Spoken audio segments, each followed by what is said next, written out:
Enquanto chamamos o Gustavo, presidente da Sociedade Rural, só queria lembrar uma coisa. Tudo que o Badia está falando aqui tem muito a ver com a agricultura.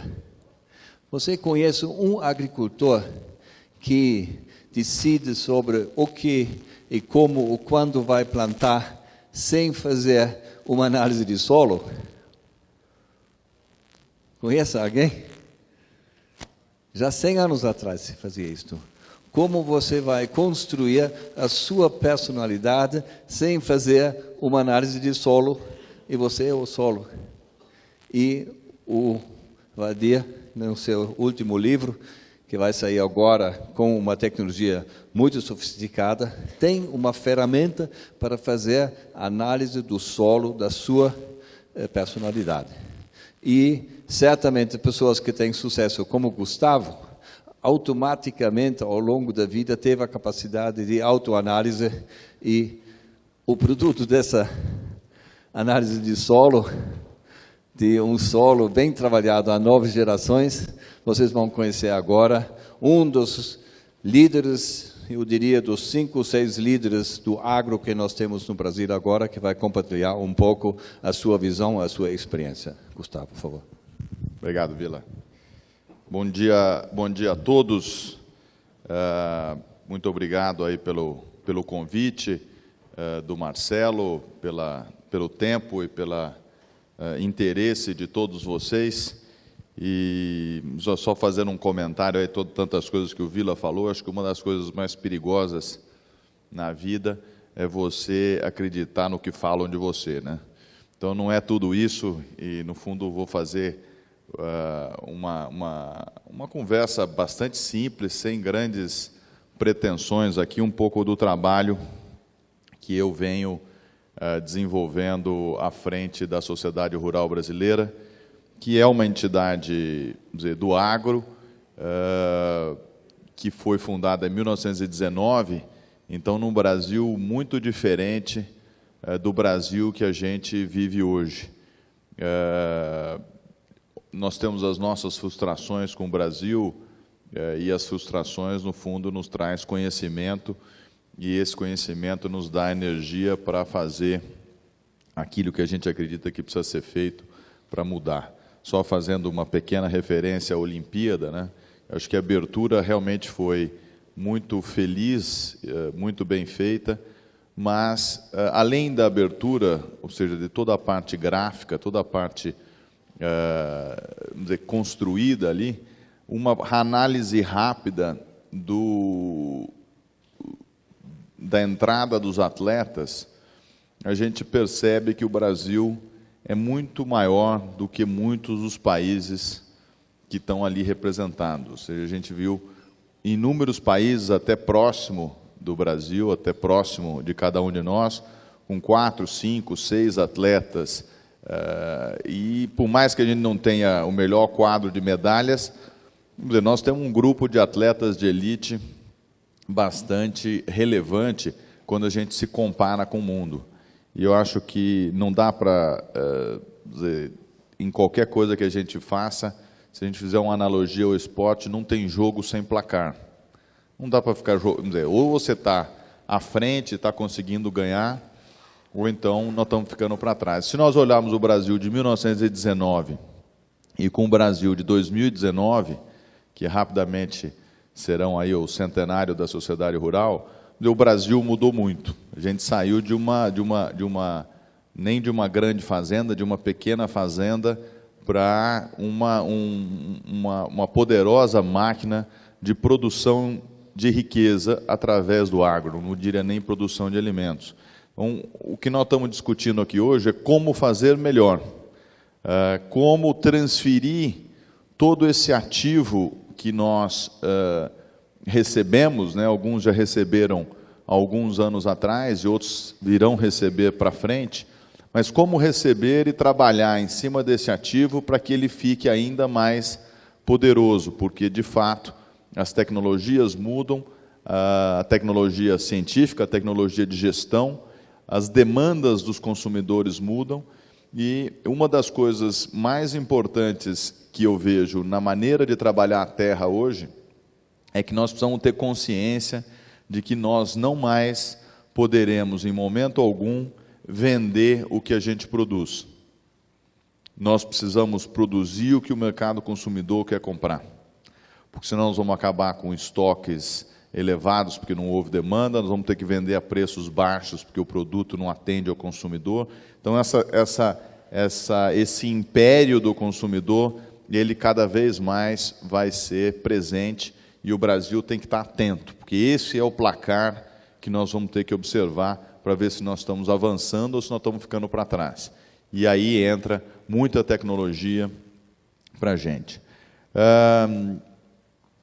Eu, vamos dizer, fico feliz aí de poder ter participado das palestras, algumas ontem e outras hoje, porque toda vez que eu sou convidado para apresentar, vem sempre um sentimento de que o que eu tenho para falar, porque você tem que viajar o Brasil inteiro, você tem que viajar para fora do Brasil, e no fundo, toda vez que você vai apresentar e vai falar, no fundo você está apenas repetindo aquilo que você aprendeu, que você já sabe. Mas em toda oportunidade que eu vou falar, eu sempre tenho a oportunidade de ouvir. E é essa a grande motivação, porque você sempre aprende alguma coisa nova e aquilo vai construindo uma capacidade de análise, uma capacidade de decisão nos desafios que a gente tem a todo dia. Bom, vamos dizer, como o Vila colocou aqui antes, eu sou fazendeiro. Eu acho que a gente mudou a palavra fazendeiro, né, vamos dizer, de São Paulo, que é de onde eu venho, aqui é estancieiro, granjeiro, cada um tem o seu, para a palavra produtor rural, porque é uma palavra mais politicamente correta e foi introduzida no nosso dia a dia. Mas eu sou a 9ª geração de fazendeiros e toda a minha, vamos dizer, vendo aquela foto do iceberg, toda a minha parte de raízes para baixo vai bastante funda. Ela ajuda muitas vezes, você tem essa resiliência, mas muitas vezes ela te atrapalha, porque você não consegue sair daquele caminho, né? Você tem que, no fundo, respeitar as suas origens e conseguir construir em cima dela. E é isso que eu tenho tentado mostrar ao longo da minha discussão e trabalho na sociedade rural brasileira, que nós precisamos aprender com os mais velhos. Acho que essa discussão de sucessão, ou seja, como é que a gente vai conduzir o Brasil daqui para frente, ela tem um aspecto de convivência coordenada. Nós precisamos viver com os mais velhos, aprender o que eles fizeram, respeitar o que eles conseguiram desenvolver ao longo dessa vida que eles tiveram, ao mesmo tempo buscar o respeito por aquilo que nós estamos conseguindo observar hoje nessa contínua e rápida mudança que o mundo está vivendo. Então, essa convivência na sociedade rural brasileira, nós tomamos essa decisão. Eu tenho 44 anos, há 2 anos e meio atrás, eu fui vamos dizer, eleito presidente da Sociedade Rural Brasileira, uma entidade que tem um grupo de membros conservador, mais velhos, e comigo trouxe um grupo de jovens, para que esses jovens me ajudassem a fazer essa convivência coordenada com uma instituição bastante tradicional. Diferentemente de muitos lugares que eu vejo, eu escolhi uma diretoria onde eu não tinha nenhum amigo. Quer dizer, nenhuma das pessoas que hoje são meus amigos na diretoria da Rural, eu conhecia mais do que uma referência e um convívio profissional. E por que eu fiz essa diretoria? Porque eu via um desenho onde cada uma daquelas pessoas tinha uma aptidão diferente da minha e que poderia me ajudar, me auxiliar nessa condução desse processo. Então, o que eu estou querendo dizer é que é muito importante, na atividade de cada um de nós, tentar trazer para próximo o diferente, trazer aquilo que de fato vai nos desafiar todos os dias, mas ao mesmo tempo vai construir algo novo. E com isso eu peguei, só para nos mantermos aqui dentro do tema, e convidei 3 jovens que haviam sido líderes no momento anterior e haviam fundado dentro da sociedade rural brasileira o que a gente chamava à época de Rural Jovem. A Rural Jovem eram meninos e meninas aí dentro da faculdade e que estavam tentando aparecer, tentando, vamos dizer, desbloquear essa barreira que existe entre pais e filhos, entre chefes e subordinados, onde eu mando, você obedece, isso aqui é meu, e que, no fundo, acaba criando a barreira que o Valdir colocou, ou seja, você, por mais que você queira trazer o seu filho próximo, você não dá a ele um sentimento de pertencimento. Ou seja, a gente acaba se sentindo como jovem, muitas vezes, que aquele espaço é do meu pai, aquele espaço é do meu irmão mais velho, aquele espaço é do meu avô. E, no fundo, você vai sendo forçado inconscientemente a buscar outro caminho. Então, o sujeito vai ser advogado, na família ninguém é advogado, ele vai ser advogado de um assunto e fica completamente fora daquele negócio. O pai, por outro lado, pô, eu queria tanto que esse rapaz viesse aqui, mas também não abre mão das ideias dele. Então, é um processo, de fato, bastante tumultuado na criação desse momento de sucessão. E esses jovens, então, haviam criado a Rural Jovem para se mostrar à sociedade rural, à sociedade do agro. Aquilo me dava muito prazer, ao mesmo tempo me dava muito medo, porque eu via uma sociedade rural com quase 100 anos, um grupo, vamos dizer, sóbrio e conservador, e uns jovens criando coisas bacanas, mas completamente distante daquele dia a dia. E quando eu assumi a Rural, os jovens se surpreenderam, porque eu falei, nós temos que fechar a Rural Jovem. Os caras falaram, pô, mas nós pusemos você na presidência para nos dar poder, como é que você vai fechar esse negócio? Não podemos ter 2 rurais. Não dá para ter a Rural Jovem e a Rural Velha. A Rural precisa ser jovem. Então eu convido vocês para se engajarem na diretoria plena, para que vocês coloquem as suas ideias com responsabilidade, porque os seus atos, de fato, vão surtir efeitos e não vai ser uma festa, não vai ser um evento. E aquilo causou a eles um espanto, ao mesmo tempo, e um medo. Bom, mas como assim? E aí, mas se eu fizer isso, mas eu não tenho tempo? Bom, se você não tem tempo, ninguém tem tempo. Você não faz nada, pô. Você é jovem, tem que viver 48 horas por dia. E hoje esses jovens são não mais jovens, perderam a parte da juventude do medo.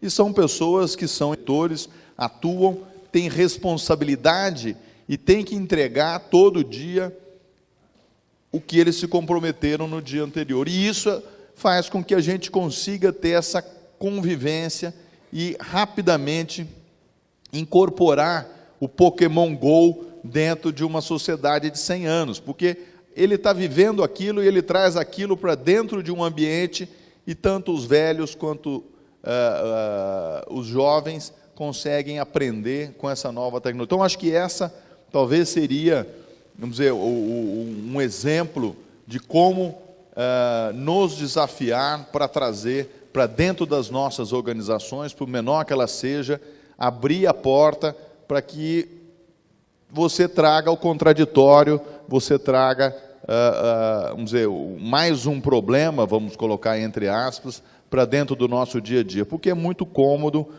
eu faço do meu jeito, vou continuar fazendo assim.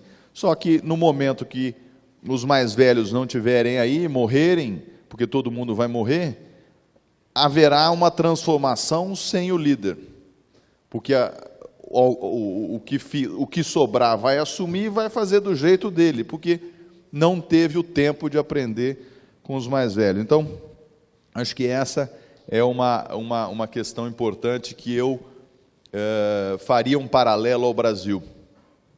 Eu acho que todos nós estamos vivendo aí momentos bastante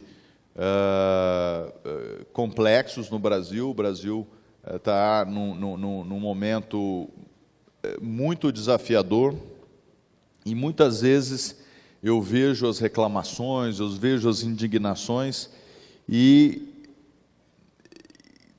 não sei, ainda não consegui entender como é que nós vamos fazer essa mudança.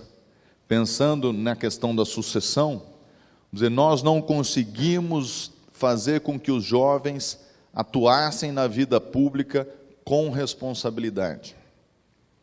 Nós não demos a ele, não demos a nós mesmos a oportunidade de convivermos juntos, estarmos abertos à transformação.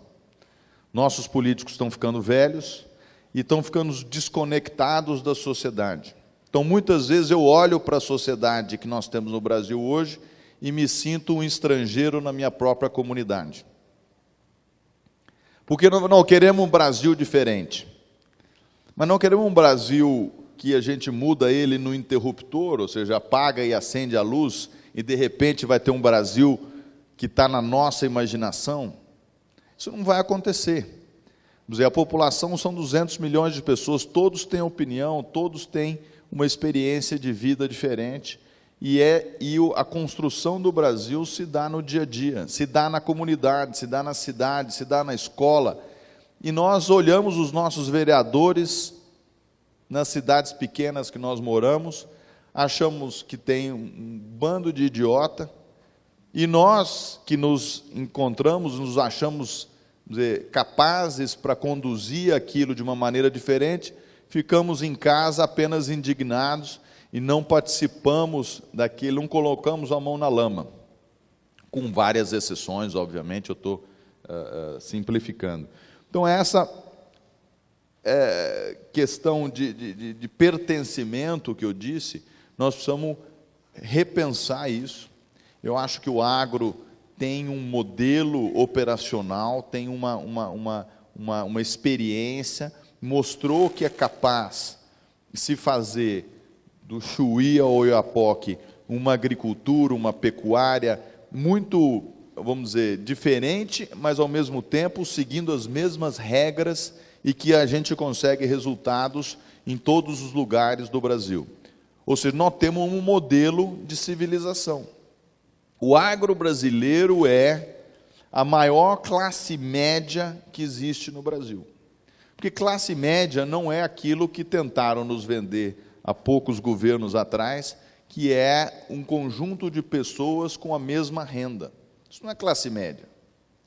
Classe média são um conjunto de pessoas com as mesmas crenças, com mesmos atributos morais, com mesmos maneira de criar os filhos, com a mesma conversa, com os mesmos objetivos, independente se ele tenha 50 mil hectares ou se ele tenha 50 hectares. Se ele sair do Rio Grande do Sul com 50 hectares e vai no Mato Grosso, comprou 5 mil, vai comer churrasco junto, vai colocar os filhos na mesma escola, vai cobrar dos políticos da mesma maneira, óbvio, um com mais agressividade, outro com menos, mas essa é a nossa classe média rural, que nós temos que ter orgulho dela, organizarmos ela como um processo e replicarmos ela nos outros setores da economia brasileira. Nós temos que ser politicamente ativos, e isso que me levou à Rural. Porque um jovem foi à Rural, de novo, uma entidade bastante conservadora e permeada por pessoas mais velhas e tal.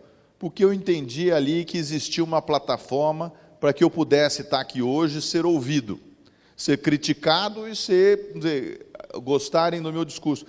Porque nós precisamos falar e conseguir mostrar o que a gente acredita, para que haja, de alguma maneira, ajustes, e esses ajustes possam ser refletidos em uma nova sociedade. Então, é isso que eu tenho feito em vários lugares do Brasil, tentado chamar a atenção para que a gente se organize dentro do nosso modelo de operação, porque se a fazenda não tiver organização, não vai ter colheita, pode fazer o que você quiser. Então, isso é o que o Brasil precisa. O Brasil precisa de um projeto de longo prazo, porque senão a gente não consegue ser apaixonado pelo Brasil. Se nós tivermos a paixão por um Brasil que não existe, nós vamos nos frustrar, igual casar com uma pessoa que você acha que é uma coisa, você, não, só... Aí você vai convivendo, mas essa pessoa não tem nada a ver com o que eu imaginei que eu havia me casado.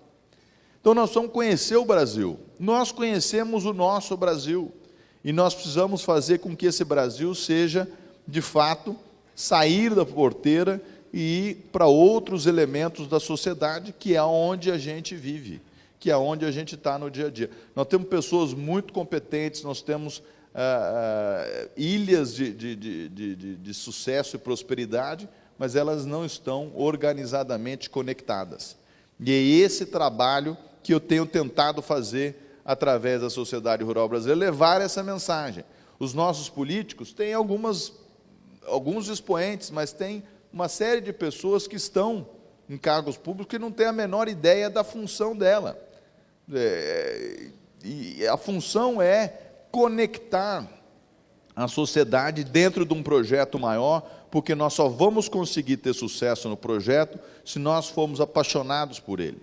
De qual é o Brasil que nós somos apaixonados? O que nós queremos fazer? Não é o meu Brasil, nem de cada, mas é o Brasil que nos conecta. É o Brasil que vai fazer diferente, que nós vamos, de fato, fazer uma sociedade que nós nos orgulhamos.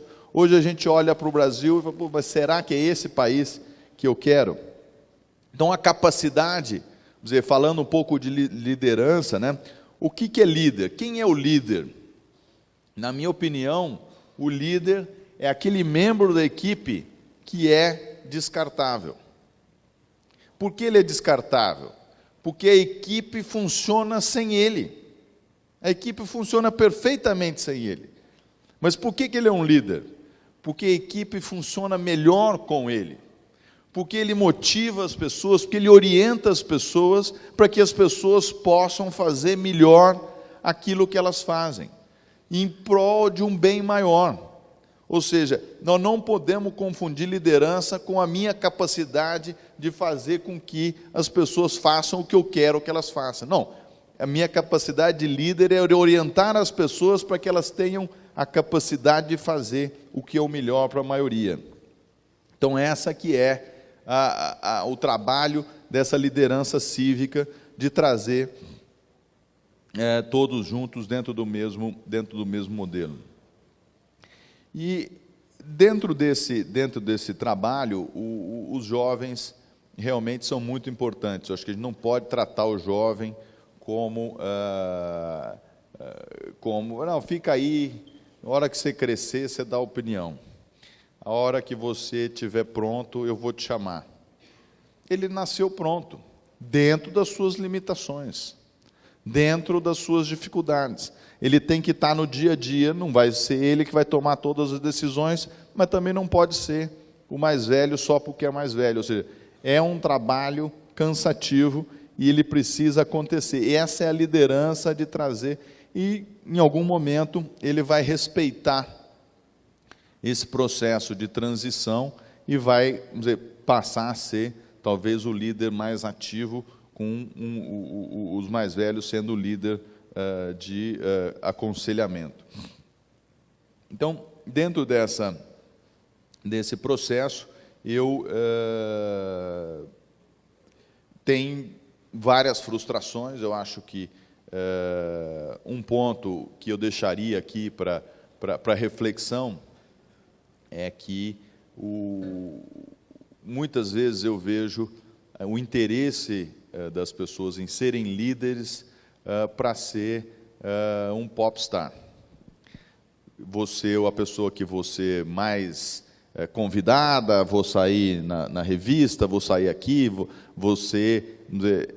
e isso não tem consistência, isso não tem continuidade. Porque muitas vezes, esses falsos líderes, esses messias que a gente encontra, eles entendem, e de novo fazendo uma analogia simples aqui ao esporte, né, já que nós estamos em época de Olimpíada, eles acham que eles são um jogador de futebol nos 45 minutos do segundo tempo da prorrogação, e se ele fizer um gol, nós vamos ganhar o campeonato, e ele vai ser o grande herói daquele momento. E, na verdade, esse processo todo, essa nossa experiência cívica, ela é um jogo de golfe. Você dá uma excelente tacada e vai te ajudar no jogo, mas faltam só 70 tacadas ou 60 tacadas no seu jogo contra você mesmo, porque é um jogo de superação individual. Cada vez mais vai ser exigido mais a cada momento que você passa, e vai ter tacadas erradas, você não vai só dar a tacada certa. E o sucesso vai ser o reconhecimento ingrato ao final do processo, e não no início dele. Então, acho que a liderança cívica vem da capacidade, da humildade, de você entender que é um processo muito mais frustrante do que revigorante durante o seu processo. E isso o jovem precisa entender, porque senão ele vai desistir. E de fato, se a gente olhar ao longo da história da humanidade, a gente conhece muito mais gente que desistiu do que as pessoas que fracassaram. Porque as pessoas desistem muito antes do que elas se dão o desafio de tentarem fazer, e o medo do fracasso acaba fazendo que a gente tenha poucos vencedores. Então, eu acho que o Brasil tem uma oportunidade incrível. O Vila colocou um tema importante aqui, que é potência e potencial. Nós temos um potencial muito grande. No entanto, se nós não tivermos organização, não soubermos onde nós queremos chegar e trabalharmos com disciplina para aquilo, nós não vamos nos tornar uma potência e vamos ser uma população, uma nação frustrada. Então, acredito no brasileiro, acredito muito no agro, eu acho que a gente tem a capacidade, mas nós temos que sempre lembrar que nós não estamos prontos, que o que nós fizemos foi muito, mas não é o ponto final. Tivemos boas tacadas de golfe até agora, mas falta muito para a gente ainda chegar e transformar o nosso agro em algo que possa, de fato, ser uma potência resiliente. Então, agradeço o tempo para a gente falar. Eu acho que a ideia era dar um pouco de suco aqui do que eu tenho feito, do que a organização, que é a Rural, tem me proporcionado, e dar uma mensagem de que o engajamento é o que o Brasil precisa, e que eu acredito que nós podemos contribuir para esse novo momento que abre no país. Muito obrigado.